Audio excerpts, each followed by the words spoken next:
안녕하세요 여러분, 세상 돌아보기입니다. 예, 오늘은 24년 2월 18일이고 일요일입니다. 자, 오늘 어제 이어서 북한과 미국 관계 이야기를 좀 해보려고 해요. 대문 사진에서 보신 것처럼 최근에 김여정이 김정은의 여동생이죠. 김여정이 일본에 대해서 상당히 유화적인 발언을 했다. 이런 내용이 나왔어요. 그래서 저는 이제 대중 매체들이 이 사안을 해석하는 방법과는 좀 다른 방식으로 해석을 해보려고 합니다. 저도 100% 확신은 없어요.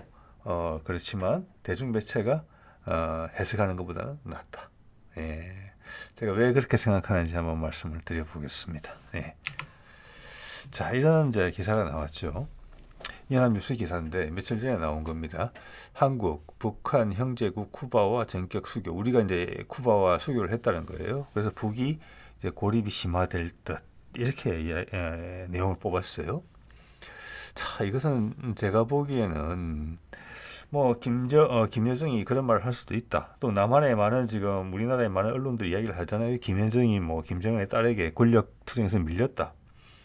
그러면서 이제 또 이런 발언은 김정은의 발언이 아닌데도 또 비중 있게 다루고 있어요. 초조하다는 거죠. 예. 그래서 여기다가 이제 쿠바와 최근에 전격적으로 하여튼 수교한 것을 활용해서 이렇게 표현을 했는데 이 자체 뉴스를 봤을 때 그리고 다른 매체에서 비슷한 이제 방식으로 보도를 했어요. 이런 걸 봤을 때 오히려 북한의 김여정이 왜 저런 발언을 했을까? 라고 진지하게 궁금해지더라고요. 그래서 예전에 다뤘던 것도 있고 하니까 그런 입장에서 한번 살펴보겠습니다. 예. 그러면서 다양한 보도들이 나왔는데 김여정 깜짝 담화 발표, 한국 쿠바 수교의 급제안. 요거는 이제 우리식으로 해석을 한 거고 좀 전에 연합뉴스 보도랑 같아요. 그리고 여기 이제 가운데 SBS 뉴스 같은데 이미 2차례 비밀 접촉까지 했다. 네, 이게 사실이라면은 더더욱 이들 언론 보도에 동의하기가 어렵죠. 예.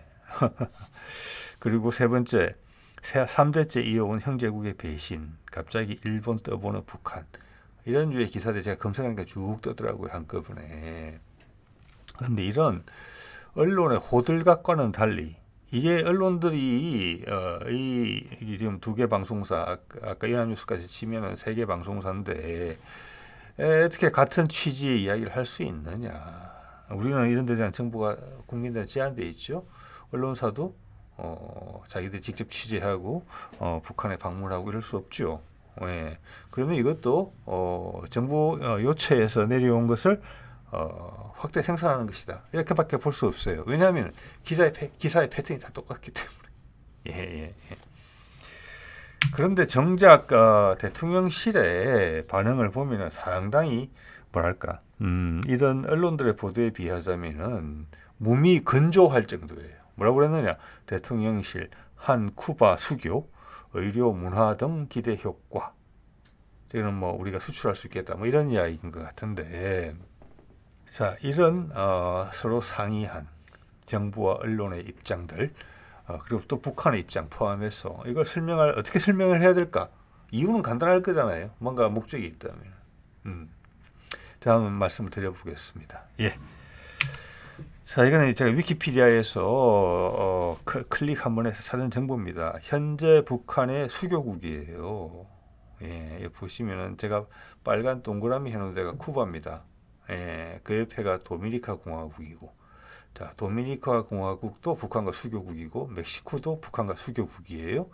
오늘 자료 준비하면서 새로운 걸 많이 배웠습니다. 예, 남미의 대부분, 아르헨티나 빼고는 다 수교국이더라고요.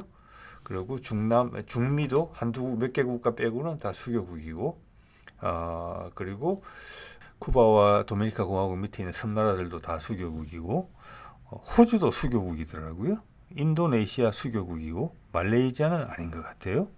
예, 이렇고 필리핀 수교국이고 동남아 다 수교국이고 인도 수교국이고 사우디가 수교국이 아니고 그 위에 이라크가 수교국이 아니에요.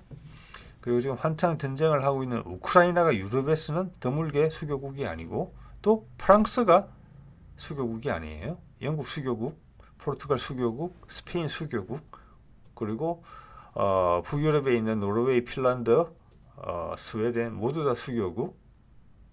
그 외에 다른 유럽, 동유럽 국가들 다 수교국이 이태리 포함해서 아프리카는 한 두 군데 빼고는 다 수교국이고. 자, 이런 상황인데 쿠바 하나가 한국과 수교를 맺었다는 게 그렇게 북한에 위협이 될까요, 여러분?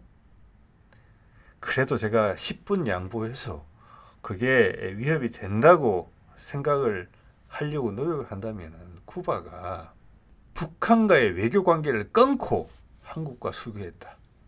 이러면 10분 양보해서 그래 좀 신경 쓰이네 이럴 수 있다고 봅니다. 그거 아니잖아요. 그런데 북한과의 관계를 유지하면서 한국과의 관계를 새로 튼 거잖아요. 그거 그렇게 호들갑 떨 일 아니죠. 그것 때문에 북한이라는 나라가 하나 잃었다. 일본하고 사이좋게 지내야 되겠다. 이랬다는 이야기밖에 안 되는데 이거는 참 개인 유튜버가 이렇게 이야기를 하면은 이해의 여지가 있지만 대표적인 방송사들이 이렇게 하면은 이거는 뭐 하자는 건지 솔직히 잘 모르겠습니다. 예. 자, 여기 한번 볼게요. 저는 이 이유를 여기서 찾습니다. 이번에 쿠바랑 우리가 수교를 맺은 건 그리고 대통령실에서 왜 저렇게 무미건조하게 평가를 했는지 예. 이거 2021년 5월 21일 문재인이 바이든을 방문해서 워싱턴에서 회담을 하고 한미정상 공동 성명의 한 부분이에요. 이거 여러분 한번 보십시오. 이때 엄청나게 중요한 약속을 많이 했어요. 그리고 우리는 그것을 100% 또는 100% 이상으로 약속을 다 지켜줬어요. 미국과 하는 것을. 미국은 약속을 많이 못 지켰죠. 사실은. 그 중에 이런 부분까지 약속을 지켜줬어요. 읽어볼게요. 문재인 대통령과 바이든 대통령은 한미 간 개발 협력 관계를 강화할 수 있는 기회를 활용한다. 자, 뭐 의미 없죠. 미국 국제개발처와 한국국제협력단 사이에 보다 긴밀한 협력. 요거는 의미가 있어요. 그러니까 두 개가 같은 역할을 하는 것이고 저는 옛날 한국국제협력단을 가본 적이 있습니다. 코이카라는 것이죠. 우리가 대외 원조를 하게 되면은 그 돈을 주는 거죠. 그리고 그 나라와의 관계를 개선할 수 있는 여러 가지를 취하는 어떤 전략적인 포지셔닝을 하는 그런 기관입니다. 그죠? 해외 원조를 하면서 관계 개선을 하는, 쉽게 말하면 경제적 이득까지 생각해보는, 물론 우리만을 위해서는 안 되겠죠. 상대방도 감안해서 하는 겁니다. 상대방도 바보는 아니니까. 보통 저개발 국가에 하는 여러 가지를 하는 국가예요. 하는 기관이에요. 죄송합니다. 자, 미국 국제개발처도 같은 일을 하는 곳이다. 즉 한국과 미국이 힘을 합쳐서 저개발 국가를 지원하는 패키지를 꾸려보자. 단지 돈만 주는 게 아니고 거기는 프로그램을 줘야 돼요. 이제는. 왜냐? 예전에는 돈만 주고 거기다가 우리나라 기업이 진출해서 그 돈을 다 회수하는 거예요. 그러면서 그 시장에 대한 지배력만 올리고 이런 거는 이미 지적을 받고 있거든요. 이게 뭐냐? 미국이 우리한테 지금 밑에 내용을 보시면 미국이 우리한테 신세를 좀 지겠다는 뜻이에요. 미국이 아무리 해도 못하겠다. 잘 안 된다. 한국 너희가 이미지도 좋고 역량도 있으니까 해줘라. 좀 도와줘라. 이런 이야기예요. 뭐냐? 중미, 북부, 삼각지대 국가들로부터 미국으로의 이주 문제의 근본 원인을 해결하는 것이 중요함을 인식하였다. 이겁니다. 지금 멕시코로부터 이민 문제, 국경이 허물어지는 문제에 대해서 미국이 엄청나게 타격을 받고 있습니다. 바이든도 타격받고 있어요. 트럼프 때도 타격받았죠. 이게 그러면서도 이걸 해결을 못하는 방법이 뭐냐? 웬만큼 신경을 써서는 이 문제가 해결이 안 된다. 구조적인 문제가 있다. 이겁니다. 구조적인 문제가. 그 구조적인 문제가 뭐냐? 일단 남쪽이 반미 감정이 심하다.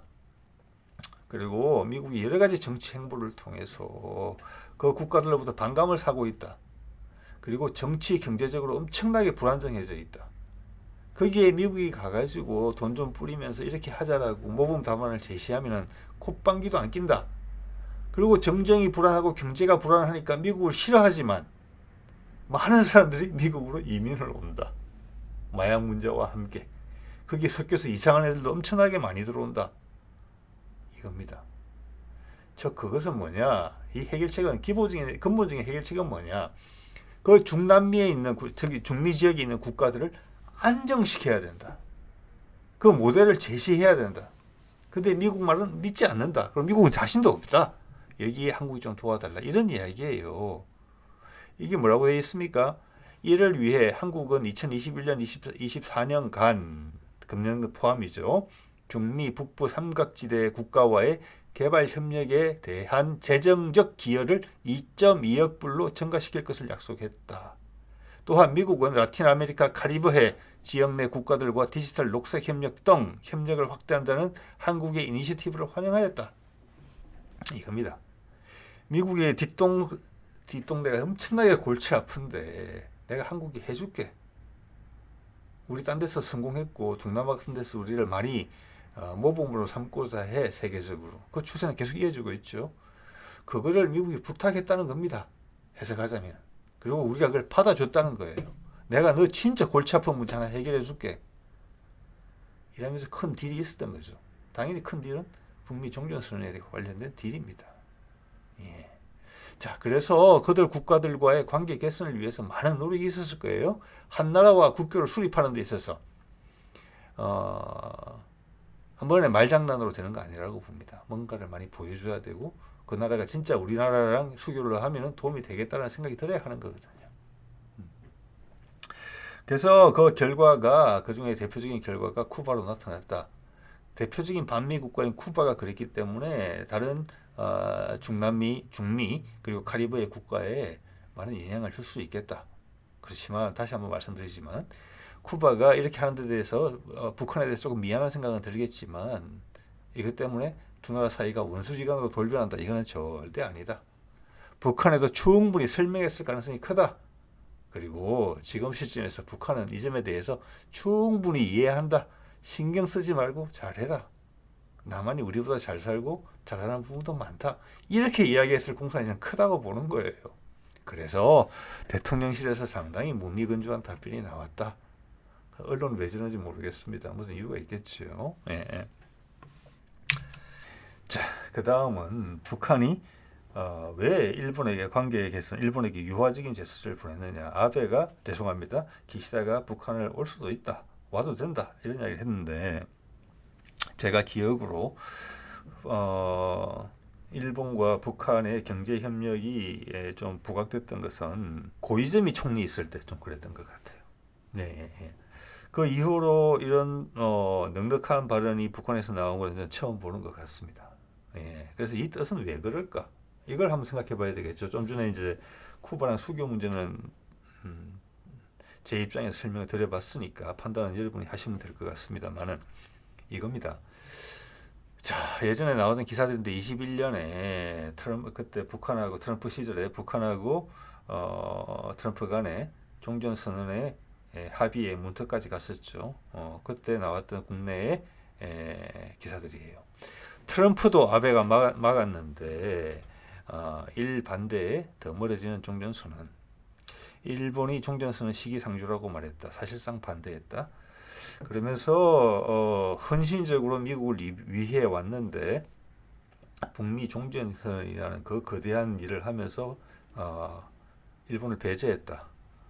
그래서 일본이 우리한테 한 수 보여주겠다. 아시아의 종주국은 서방 계열에서는 일본이다라는 것을. 그래서 아베의 반도체 소부장에 대한 어떤 공격이 있었던 것으로 이해가 되고 있죠. 저는 그걸 부인하기 어렵다고 봅니다. 예. 자, 제가 이것을 보여드리는 이유는 뭐냐면은 그때 제가 이런 아베가 죽었을 때 암살돼서 이런 정치 논평을 올린 적이 있습니다. 동북아 정세에 어떤 영향을 미칠까? 아베는 엄청나게 남북 통일을 반대했죠.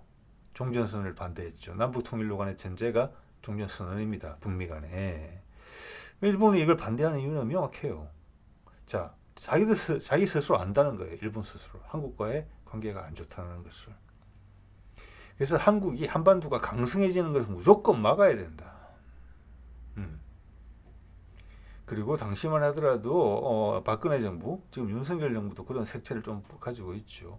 중국과 손을 잡을 가능성이 있다는 거예요. 그렇기 때문에 무조건 틀어막는다. 예, 그런데 그런 아베가 없어졌기 때문에 동북아 정세에 어떻게 영향을 미칠까? 정계 개편이 올까? 북미 종전선언 가능해질까? 제가 이런 이제 제 의견을 말씀드린 적이 있었어요. 정계 개편 뭡니까? 기시다는 그 일본의 독재를 하고 있는 자민당 정부 내에서도 당연히 1등 개파는 아베예요. 수십 년간 해먹었으니까.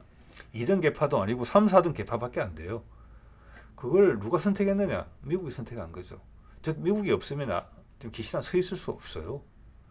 자, 이런 구도를 통해서 아베가 왜 죽었는지는 모르지만 이런 구도를 통해서 일본은 미국의 북미 종전선언을 재차 시도한다면은 엄청나게 반대하기 어려운 입장에 있다.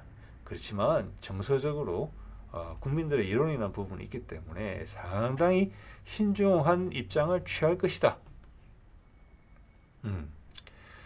그래서 북한이 그런 일본의 염려를 좀 덜어주고자 선제적으로 정상회담까지 제안하는 거잖아요. 기시다가 북한을 온다는 것은 기시다와 김정은 간의 정상회담을 의미하는 거예요. 자, 푸틴하고 정상회담 한 다음에 기시다 너도 평양 방문해라. 그러면 너희가 진짜 걸끄러워하는 러시아와 너희의 관계를 내가 다리를 놔줄게. 이런 식으로 생각을 하셔야 돼요. 네. 자신감의 표현일 수 있어요. 그것뿐이면 섭섭하겠죠.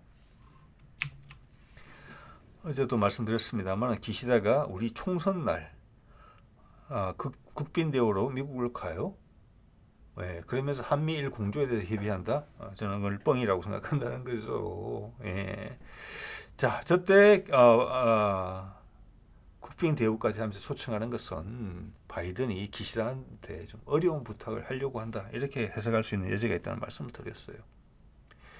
그래서 그게 북미 종전선언에 대한 이야기다. 지금 바이든 때 북미 종전선언이라는 카드를 활용할 수 있는 기회는 이때밖에 없거든요. 지금. 그게 아니면 트럼프 때로 넘어가요. 트럼프는 과거에 시도했던 사람이기 때문에 트럼프는 그 기회를 확 채갈 거예요. 분명히 기회만 된다면. 당장 내년 봄. 뭐 성격이 급하니까 금년 취임하고 바로 할 수 있어요. 금년 후반에. 그런데 윤석열한테 자기하고 바이든과 친한 같이 늙어가고 있는 낸시 펠로시가 수모를 당하면서까지 얻어낸 게 윤석열이 한 담대한 구상이란 말이에요. 그거를 트럼프한테 주기는 싫을 거예요. 아마 제가 봐서는. 자, 그래서 이때 어려운 말을 꺼내려고 하는 그 주제는 북한에 대한 이야기다. 이것을 김여정이 도와준 것이다. 미국만 너희가 나한테 뭐 괜찮다 이야기하면 내가 그걸 어떻게 믿냐. 그런데 푸틴도 유엔이 제재를 하든 뭐든 하든 내가 도우겠다는 북한인데 푸틴이 다녀간 다음에 기시다를 부르겠다.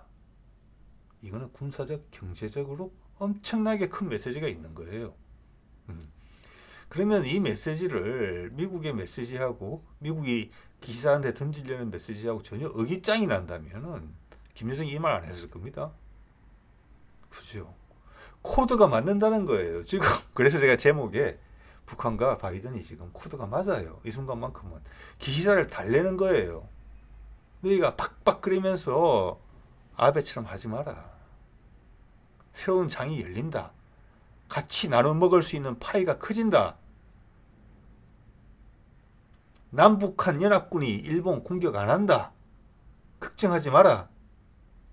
바이든도 그렇게 이야기했지. 내가 확정해준다. 푸틴까지 포함해서 이런 말을 던진다고 있다고 해석할 수 있겠죠, 여러분. 네. 자, 그러면 북미 종전선언의 분위기에 대해서 한번 이야기를 해볼게요. 어디까지 약속을 해왔는지 한반도를 사이에 두고.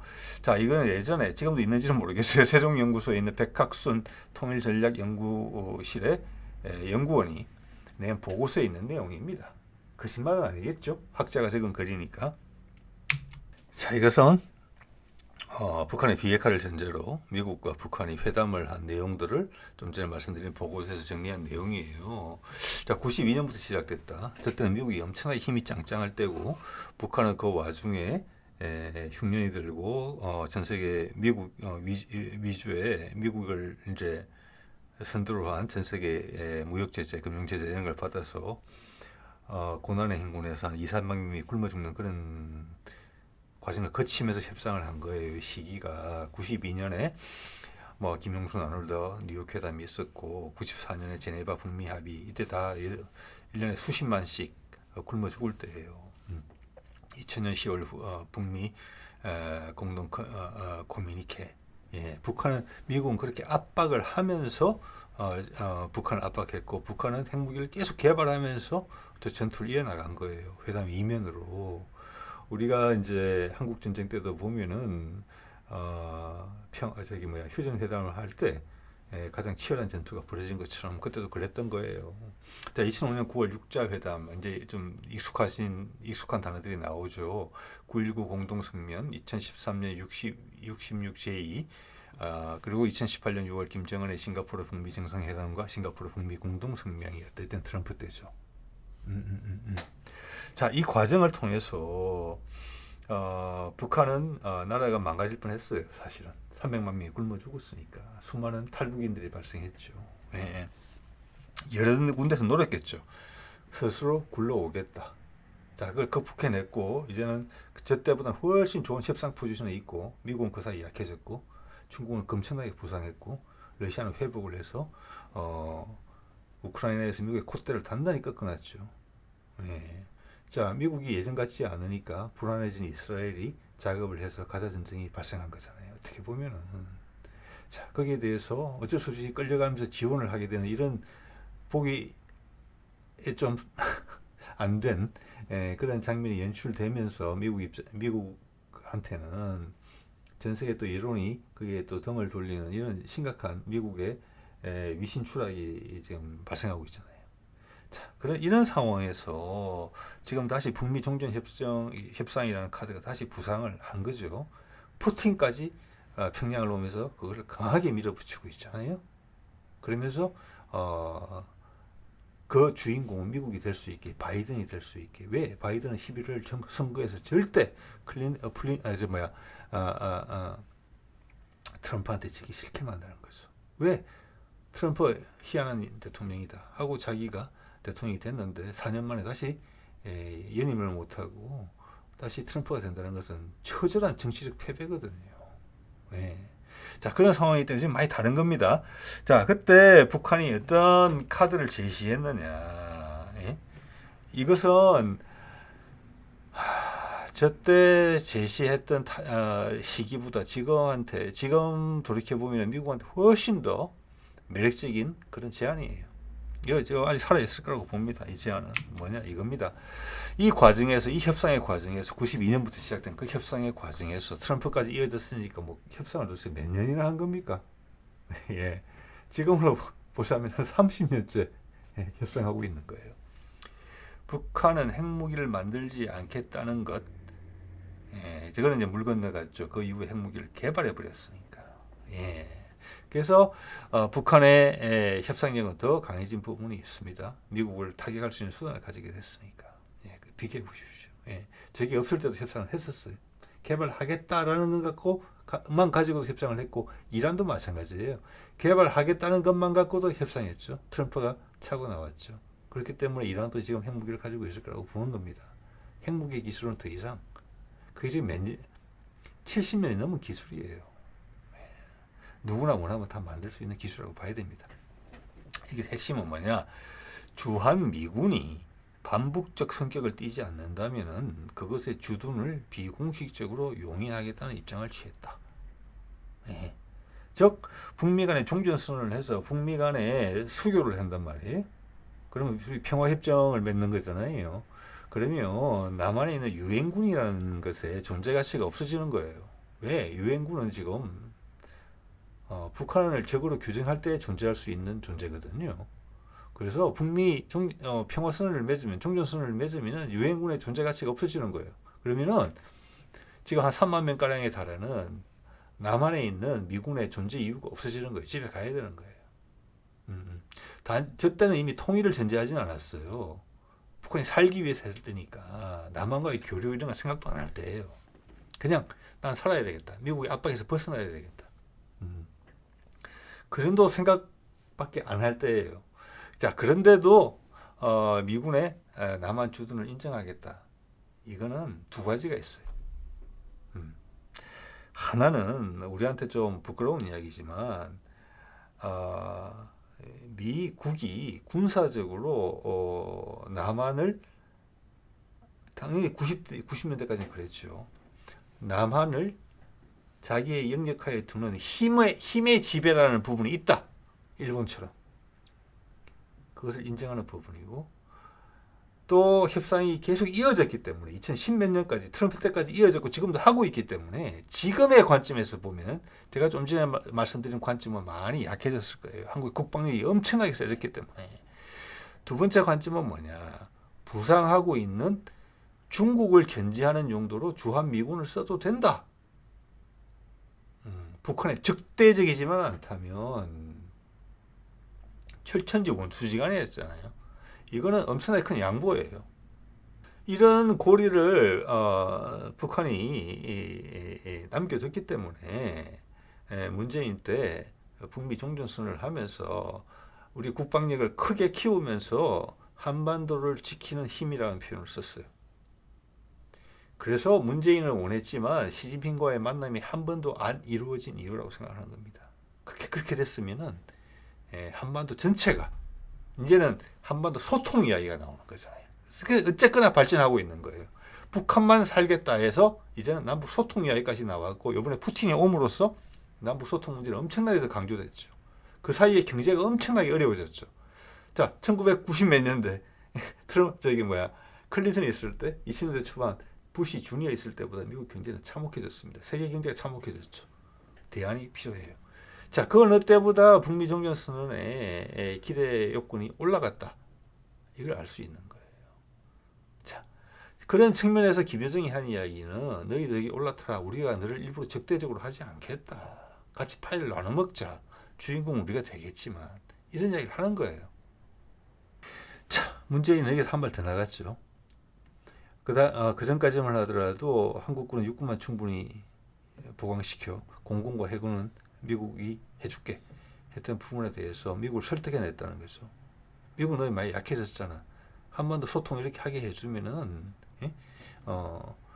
우리도 지금 수출로 먹고 사는 나라고 해상 소통로가 교통로가 엄청나게 중요해. 수송로가 그걸 우리 힘으로 지킬게.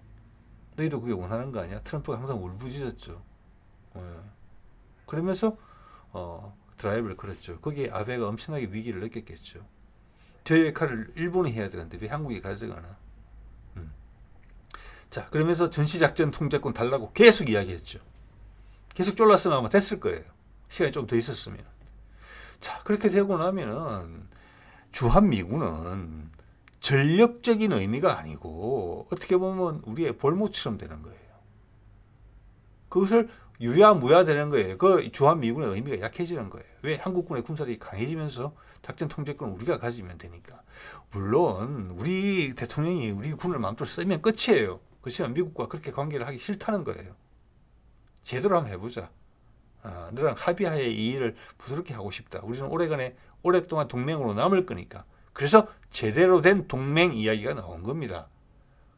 중국한테는 엄청나게 불편한 이야기였죠. 근데 그게 바이든이 다, 그리고 바이든이라기보다는 그 주변에 있는 소위 말하는 네오콘들이 말아먹은 거죠. 지금 그 불꽃을 푸틴이 한번 다시 당긴 거죠. 자, 바이든이 어떻게 받을지 안 받을지 모르겠어요. 바이든이 안 받으면 트럼프가 받는다고 봅니다. 그렇기 때문에 바이든이 조금 더 진지하게 생각할 가능성이 많다고 봐요. 기시다까지 부르는 거 보니까. 그리고 김여정이 이런 말을 일본한테까지 하는 거 보니까. 즉, 김여정이 바이든을 도우고 있는 거예요. 말로. 네. 자, 그때 한미 공동성명의 다른 부분입니다. 이렇게 약속해요. 판문점 선언과 싱가포르 공동성명. 저거는 다 트럼프가 한 거예요. 또 기존의 남북 간, 북미 간 약속에 기초한 외교와 대화가 한반도의 완전한 비핵화와 항구적 평화 정착을 이루는 데 필수적이라는 공동의 믿음을 재확인. 어렵게 말했지만 난 트럼프 싫지만 트럼프가 북한과 한 약속을 내가 존중하겠다. 저거는 아직도 이루어지고 있어요. 왜? 미국이 북한에 대해서 공격적인 군사적인 행동을 취한 적이 없거든요. 지금 지금 살아있는 거예요. 그렇게 말하는 게 더 적절하겠네요. 예. 이게 지금 윤석열과 아기가 안 맞는 거죠. 자, 이거는 나도 북미 종전선언을 할 수 있어. 이건데 아까도 좀 전에 말씀드린 것처럼 북한의 핵위협을 제거하는 것뿐만이 아니라 중국을 견제하는 거, 남한에 미군이 있어도 된다고 했거든요. 미국은 국력이 쇠약해져서 전 세계적으로 군사력을 유지하기가 어려운데 그 부분을 남한이 강력하게 군사력을 키워서 내가 그 일을 대신 해줄게. 그리고 한반도도 북미 종전선언을 해주면 한반도가 너희 편에 설 수 있어. 거기에 아베가 완전히 실신 상태만큼 화가 난 거죠. 자, 이게 엄청나게 매력적이라는 거예요. 거기다가 푸틴까지 나와서 이제는 우크라이나에서 패전을 너희가 아름답게 성화시켜서 세계의 평화의 메신저로서 등장할 수 있는 기회를 너희한테 양보할게. 투자쳐. 중국도 지금 흔들린다. 경제가 불안정하다. 한국의 IMF 전과 비슷하다. 그러면 생산 기지가 이러면 어떻게 되냐? 북한이 그걸 충분히 대응할 수 있다. 그와 동시에 너희가 중국을 제압할 수 있다. 깔끔하게 해결해 주는 거다. 네. 그리고 북한에 대한 투자와 연해주, 시베리아에 대한 투자를 해달라. 그러면 유럽의 전 세계 경제가 살아난다. 유럽도 환영하고 있다. 그래서 그게 너도 봐라. 프랑스가 설 연휴에도 몇 년 전입니다. 전 의원들이 나와서 북미 종전선언을 갖다가 성사될 수 있도록 프랑스 정부가 열심히 노력해야 된다라고 의견서까지 제출한 적이 있지 않느냐. 세상이 확 핀다. 그리고 너 전쟁을 몇 번 시도해봤지만 다 실패했지 않느냐. 미국의 내리막길이 급해지고 있을 때입니다. 자, 이거예요. 그래서 이게 진짜 강력한 메시지다. 생각하면 생각할수록.